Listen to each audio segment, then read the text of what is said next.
Hello everyone, welcome to another mini blog না অনেকটা get ready with Mir মতো হতে চলে। বেসিক্যালি আমার এক্স কলিগস যারা আমার খুব ভালো বন্ধু, সবাই এখন আমরা ব্যাঙ্গালোরে থাকি, তাদের সাথে আজকে আমি বেরোত না। আর আজকে আমি H&M থেকে একটা ড্রেস নিয়েছিলাম ব্ল্যাক কালারের, যেটা কোনোদিনও পরা হয়নি। সেটা ভাবছি লেন্সটাকে পরে নি, কারণ লেন্স পরতে ওটাকে ঠিকঠাক কমফোর্টেবল হতে একটুখানি সময় লাগে।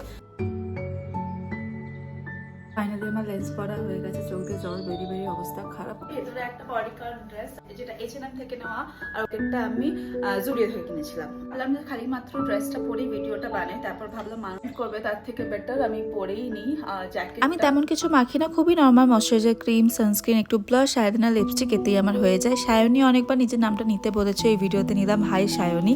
এই দুটোর মধ্যে এবার একটা ব্যাগ চুজ করবো। ব্ল্যাক ব্যাগটাই আমার বেশি ভালো লাগলো এই আউটফিটটার সাথে। আর হয়ে গেলাম আমি রেডি। কেমন লাগলো এই ভিডিওটা নিশ্চয়ই কমেন্টে জানিও। চ্যানেলটাকে সাবস্ক্রাইব করতে ভুলো না কিন্তু। দেখা হচ্ছে নেক্সট ভিডিওতে।